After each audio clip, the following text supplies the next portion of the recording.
नमस्कार, बहुत स्वागत आप सभी का ABC 24 में और मैं हूं आपके साथ शुभांगी ठाकुर। खबर चुनावी आप देख रहे हैं। बुलेटिन की शुरुआत करते हैं इस वक्त की बड़ी सियासी हलचल के साथ। राजधानी भोपाल से आपको खबर दिखाते हैं और आज मध्य प्रदेश कांग्रेस अपनी सूची जारी कर सकती है। कांग्रेस के 12 से 13 नाम फाइनल बताए जा रहे हैं। बाकी नामों पर सहमति अभी नहीं बन पा रही है। मुरैना, ग्वालियर, दमोह सीट पर पेच फंसा हुआ है। बालाघाट, विदिशा सीट पर पेच फंसा हुआ है। तो बड़ी खबर इस वक्त आपको दिखा रहा है और इंतजार आज खत्म हो सकता है। बताया ये जा रहा है कि कांग्रेस आज किसी भी वक्त अपनी सूची जारी कर सकती है और 12 से 13 नाम हैं जो कि फाइनल बताए जा रहे हैं। बाकी नामों पर हालांकि सहमति अब तक नहीं बनी है। मुरैना, ग्वालियर, दमोह सीट पर पेच फंसा हुआ है। वहीं बालाघाट, विदिशा सीट पर भी पेच फंसा हुआ है। तो ये बड़ी खबर इस वक्त आपको दिखा रहे हैं और एक बड़ी सियासी हलचल। किसी भी वक्त कांग्रेस की दूसरी सूची जारी हो सकती है। मध्य प्रदेश कांग्रेस की बता दें कि जानकारी के अनुसार पार्टी ने अपने दिग्गज नेताओं को चुनाव लड़ाने का निर्णय लिया है। वहीं आपको बता दें कि कई नाम भी सामने आ रहे हैं, जिसका ABC 24 ने अपने दर्शकों को एक संभावित लिस्ट भी दिखाई है और उन नामों पर आज मुहर लग जाएगा। मुरैना, ग्वालियर, दमोह सीट पर इस वक्त पेच फंसा हुआ है, जिसका सभी को इंतजार है और आज किसी भी वक्त कांग्रेस अपनी सूची जारी कर सकती है। और अब बात करते हैं मुख्यमंत्री विष्णुदेव साय के आज के दौरे की। तो आज बस्तर के दौरे पर रहेंगे सीएम साय। कार्यकर्ता सम्मेलन और जनसभा में शामिल होंगे। 11:55 यानी कि कुछ ही देर में जगदलपुर के लिए सीएम रवाना होंगे। जगदलपुर के बकावंड में कार्यकर्ता सम्मेलन में शामिल होंगे। वहीं 3:20 में कांकेर के दुर्ग कोंदल जाएंगे मुख्यमंत्री विष्णुदेव साय और कांकेर में जनसभा को संबोधित करेंगे। इसके बाद शाम 5:15 में सीएम रायपुर पहुंचेंगे। रायपुर प्रेस क्लब के होली मिलन समारोह में शिरकत करेंगे।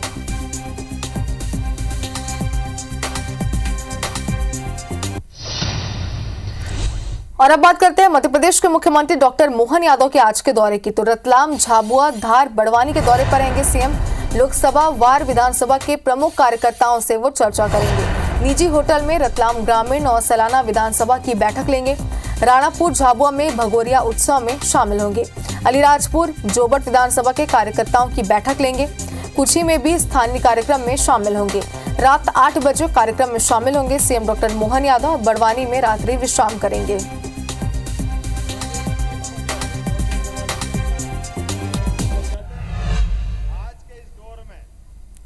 मध्य प्रदेश बीजेपी के प्रदेश अध्यक्ष VD शर्मा से ABC 24 ने एक्सक्लूसिव बातचीत की है। इस दौरान उन्होंने संगठन की रणनीतियों से लेकर लोकसभा में बीजेपी की जीत की प्लानिंग क्या है, इस पर विस्तार से चर्चा की।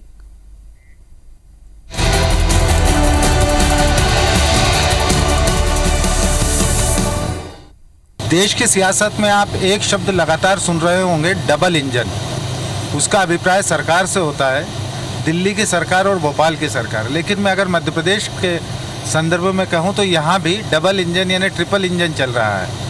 और ये डबल इंजन मैं आपको दिखाना चाहूँगा और हमारे दर्शकों के लिए ये शायद पहली बार होगा कि चुनाव प्रचार के दौरान संगठन के मुखिया VD शर्मा और सरकार के मुखिया मोहन यादव जी दोनों हमारे साथ मौजूद हैं।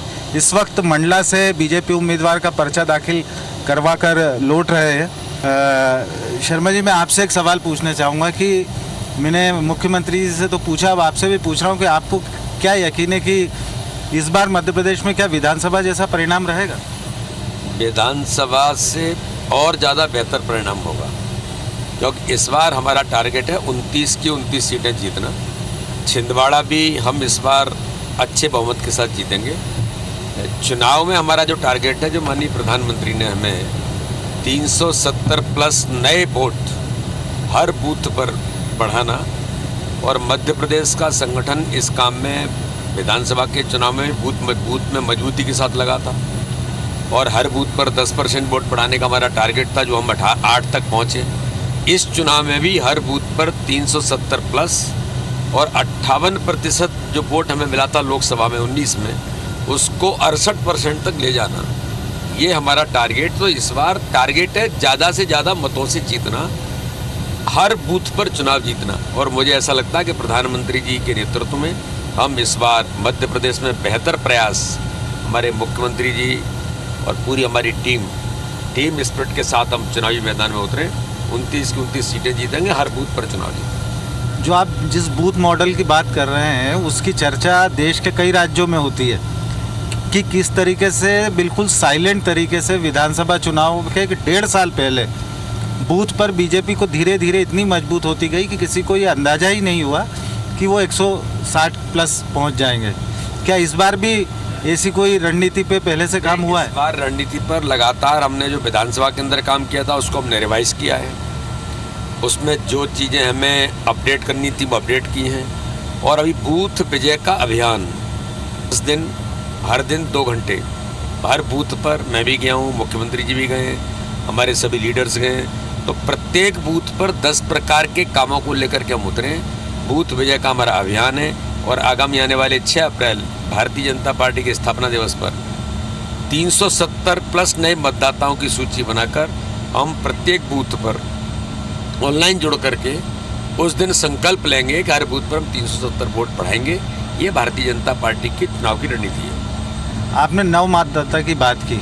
आपकी पार्टी में आने वाले अब नए नेता भी बहुत ज़्यादा हैं। कल तक ही अगर वो आंकड़ा देखें तो 16,000 के आसपास था जो सुबह बताया गया था पार्टी की तरफ से, और फिर ये भी कहा गया कि हम गिनीज बुक में नाम लिखवाने की ओर बढ़ रहे हैं। आपको ऐसा नहीं लगता कि इससे पार्टी के अंदर जो पुराने कार्यकर्ता हैं एक उनके बीच में और नए के बीच में एक आंतरिक संघर्ष की स्थिति बन सकती है? नहीं वत्सल जी, भारतीय जनता पार्टी का कार्यकर्ता, आपको जानकारी के मैं आज बताता हूँ कि भाजपा का कार्यकर्ता पॉलिटिकली अवेयर हो गया है अब। या मैं ही कहूँ वो केवल इमोशंस पर नहीं, वो अब राजनीति करना भी उसने सीख लिया है कि चुनाव जीतने के लिए, अपने दल की ताकत बढ़ाने के लिए हमें क्या करना और किस प्रकार का माइंड सेटअप बनाना। इसलिए जो लोग आ रहे हैं वो प्रधानमंत्री मोदी जी के नेतृत्व में, उन्हें लगता है कि देश के लिए कुछ करना है, समाज के लिए कुछ करना है, तो मोदी जी के नेतृत्व में ही कुछ किया जा सकता है। इसलिए कोई कन्फ्लिक्ट नहीं है किसी प्रकार का। आ रहे हैं और बिना शर्त के लोग आ रहे हैं और बूथ पर आ रहे हैं। दूसरी बात बताना चाहता हूँ, ज्वाइनिंग में केवल पॉलिटिकल लोग नहीं आ रहे, सामाजिक काम करने वाले लोग आ रहे हैं, खिलाड़ी आ रहे हैं, आर्टिस्ट आ रहे हैं, बड़ी संख्या में डॉक्टर्स आ रहे हैं, कई ब्यूरोक्रेट्स आ रहे हैं जो रिटायर्ड हो चुके हैं। तो समाज के ऐसे प्रभावी लोग भी भारतीय जनता पार्टी में इस समय मोदी जी के नेतृत्व में लोग जुड़ रहे हैं। तो इसलिए उनका उद्देश्य अलग प्रकार का केवल पॉलिटिक्स नहीं है। तो इसलिए देश का वातावरण है और इस अमृत काल में लोग भाजपा में ज्वाइन कर रहे हैं, तो हम तो उनका स्वागत कर रहे हैं और हमारी ताकत बढ़ रही है। तो ये थे वी.डी. शर्मा जो बीजेपी के प्रदेश अध्यक्ष हैं, और उन्हें इस बार भरोसा है कि पार्टी न सिर्फ पूरी 29 सीटें जीतेगी बल्कि अपने वोट प्रतिशत में भी काफ़ी इजाफा करेगी। वत्सल श्रीवास्तव, IBC 24, भोपाल।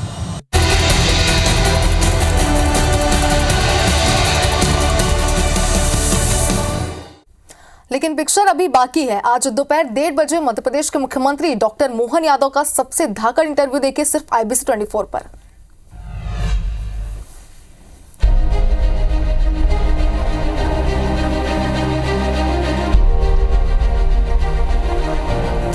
और पार्टी ने इस बार नारा दिया है अब की बार 400 पार। लेकिन जनता का उत्साह, उमंग और चेहरे की उनकी खुशी बता रही है कि भाजपा के प्रति जनता का कितना विश्वास है, वो हमको दिखाई दे रहा है और भाजपा प्रचंड बहुमत से जीतेगी। उसने कहा कि कमल खिलेगा, लेकिन कमलनाथ जी वाला चैप्टर तो क्लोज ही हो गया।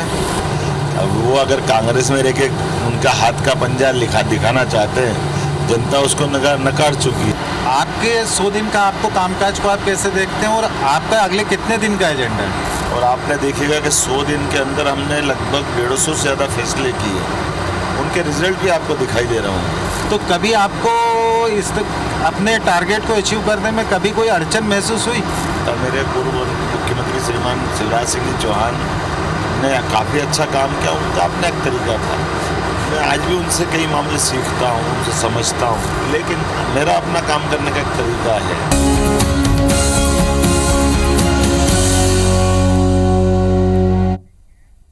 तो अब इंतजार है दोपहर 1:30 बजे का। चलिए आगे बढ़ता। लोकसभा चुनाव के बिगुल बजने के बाद से पार्टियां मैदान में उतर चुकी है।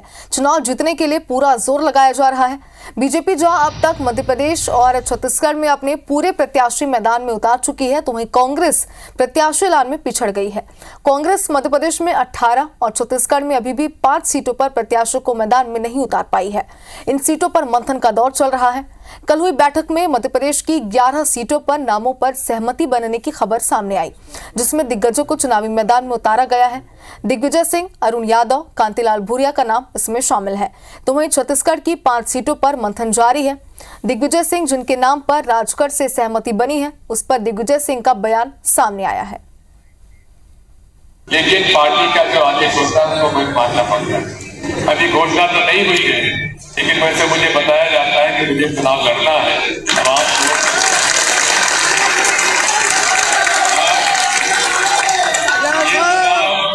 ये चुनाव किसी के बस का नहीं है। मैं 77 साल का हो चुका हूँ। ये चुनाव नौजवानों को लड़ना है।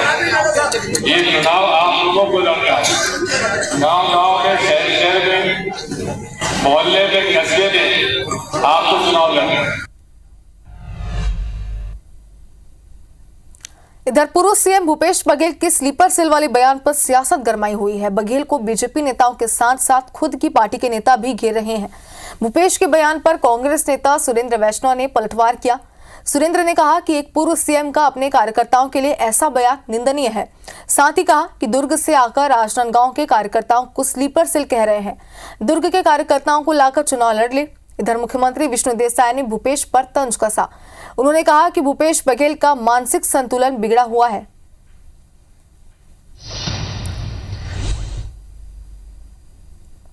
राजनांदगांव संस्कारधारी है, जहां आप चुनाव लड़ने आए, तो आपसे मैं निवेदन करना चाहूंगा कि इस टाइप की भाषा का आप उपयोग न करें, वरना राजनांदगांव के जो लोग हैं ना,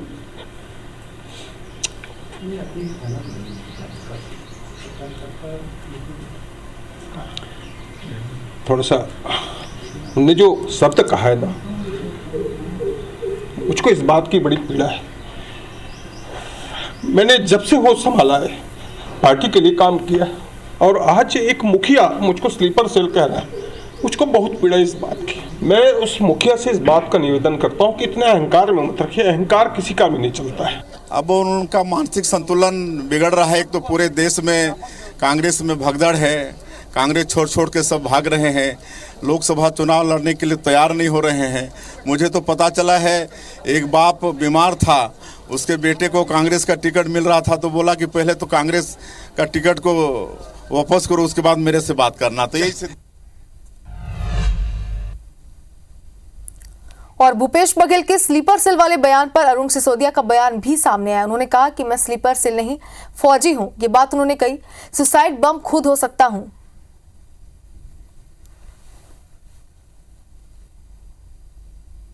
हल्की टिप्पणी से मैं बहुत व्यथित हूं कि एक पूर्व मुख्यमंत्री को इस तरह के शब्दों का प्रयोग ही नहीं करना चाहिए। और रही बात स्लीपर सेल, तो मैं फौजी आदमियों में स्लीपर सेल नहीं हो सकता। मैं भले सुसाइड बॉम्ब खुद हो सकता हूं, लेकिन स्लीपर सेल नहीं हो सकता, और ना ही सुरेंद्र हो सकते हैं। इधर बिलासपुर पहुंचे कांग्रेस प्रदेश प्रभारी सचिन पायलट ने केंद्र और राज्य सरकार पर तीखा हमला बोला।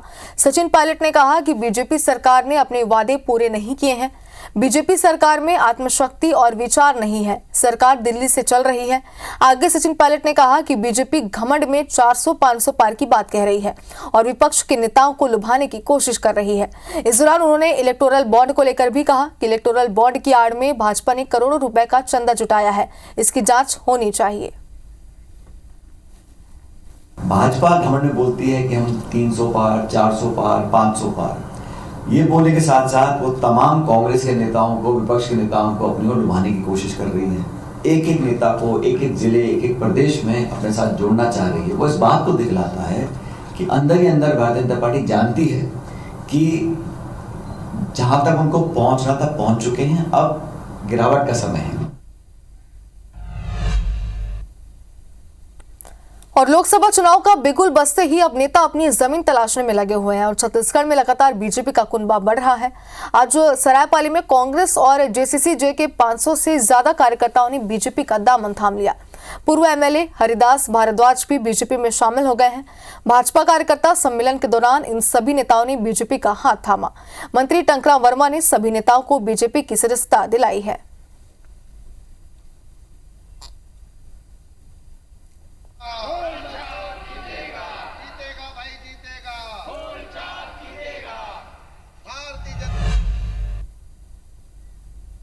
और बात अगर मध्य प्रदेश की करें तो मध्य प्रदेश में भी लोकसभा चुनाव के पहले नेताओं के दल बदलने और दल बदल पर सियासत लगातार बढ़ती जा रही है। अपने नेताओं के लगातार बीजेपी ज्वाइन करने पर अब कांग्रेस ने पलटवार किया है। एमपी कांग्रेस के मीडिया विभाग के अध्यक्ष के मिश्रा ने भोपाल में प्रेस कॉन्फ्रेंस कर 25,000 बीजेपी नेताओं के कांग्रेस ज्वाइन करने का दावा किया है। के मिश्रा ने प्रेस कॉन्फ्रेंस कर बीजेपी नेताओं के कथित लेटर हेड भी जारी किए हैं, जिसमें कांग्रेस ज्वाइन करने का निवेदन किया गया है। कांग्रेस का यह दावा है कि विधानसभा चुनाव से अब तक बीजेपी के करीब 25,000 कार्यकर्ताओं ने कांग्रेस ज्वाइन की है। उधर बीजेपी ने कांग्रेस के इन आरोपों को सिरे से खारिज कर दिया है।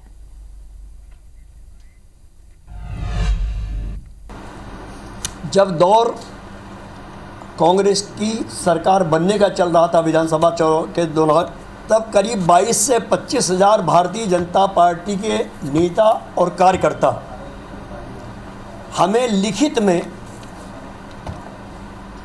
आग्रह पत्र देकर ज्वाइन हुए थे। उनकी ये सूची है। शीर्ष नेतृत्व की अगर मैं बात कर लूं तो जब वो तय नहीं कर पा रहा है तो उसे भारतीय जनता पार्टी में रहना है या कांग्रेस में रहना है। कांग्रेस के एक छोटे से छोटे कार्यकर्ता की अगर हम बात कर ले, जिस पार्टी के पास अब नियत नहीं है, रणनीति नहीं है, विजन नहीं है और जो सिर्फ और सिर्फ परिवारवाद पे चुनाव लड़ रहा है, उस पार्टी के इस तरीके के बयान पूर्ण रूप से निराधार है। पूर्ण रूप से मैं उसका खंडन करती हूँ।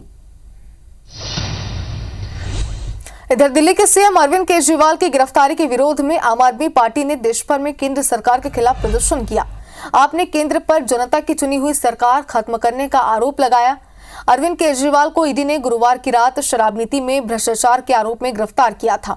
देश भर में हुए प्रदर्शन से जुड़ी हम आपको ये तस्वीरें भी दिखा रहे हैं, जिसमें आप देख सकते हैं उनकी पूरी गिरफ्तारी की तस्वीरें और उसके बाद किस तरीके से आंदोलन किया गया। दिल्ली, भोपाल, चेन्नई, मोहाली, सिंगरौली है, तमाम आपके कार्यकर्ता हैं जो कि केंद्र सरकार के खिलाफ यहाँ पे नारेबाजी करते हुए भी नजर आ रहे हैं और उनका आरोप है कि जनता के द्वारा चुनी हुई सरकार का किस तरीके से बीजेपी ने यहाँ पर उन्हें गिरफ्तारी दी, इसका आरोप लगाते हुए यहाँ पर वो नजर आ रहे हैं। और दिल्ली में सीएम केजरीवाल की गिरफ्तारी की आंच में मध्य प्रदेश और छत्तीसगढ़ तक पहुंच गई है। बीजेपी नेता जहां कार्रवाई को जायज बता रहे हैं, तो वहीं कांग्रेस नेता कार्रवाई की टाइमिंग को लेकर सवाल उठा रहे हैं। सुनिए क्या कुछ कहना है उनका।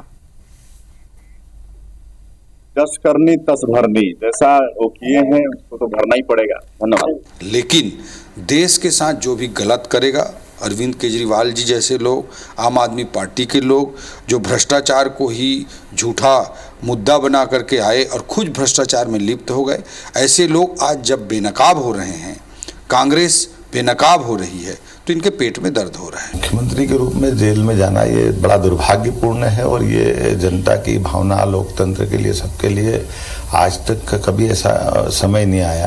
पद का इतना मोह, पद का इतना लोभ हम नहीं समझ सकते कि ये केजरीवाल जी को शोभा देता है। अभी भी मौका था, उनको तुरंत इस्तीफा देना चाहिए। केजरीवाल जी को गिरफ्तार करके पूर्व उदाहरण दे दिया है सरकार ने कि सरकार बदलने पर कोई भी मुख्यमंत्री जो है चुनकर आ जाए वो गिरफ्तार हो सकता है।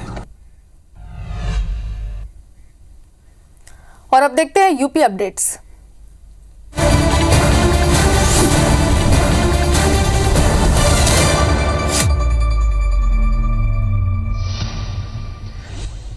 लोकसभा चुनाव के पहले फेज का बिगुल बज चुका है। होली के त्यौहार के तुरंत बाद योगी का लोकसभा चुनाव प्रचार शुरू होगा। इसका आगाज मथुरा से होगा। एक क्षेत्र में 3-3 सम्मेलन मुख्यमंत्री करेंगे। यूपी की 4 विधानसभा सीटों पर होने वाले उपचुनाव के लिए समाजवादी पार्टी ने 3 सीटों पर अपने उम्मीदवार घोषित कर दिए हैं। ददरौल विधानसभा से अवधेश कुमार वर्मा, गैसड़ी से राकेश यादव और दुद्दी से विजय सिंह गोड़ को टिकट दिया गया है। वाराणसी के अस्सी घाट पर होली खेलने के लिए हजारों लोग जुटे। फाग गाते हुए होली मनाई जा रही है। यहां लोगों ने नेताओं के मुखौटे लगाकर होली खेली।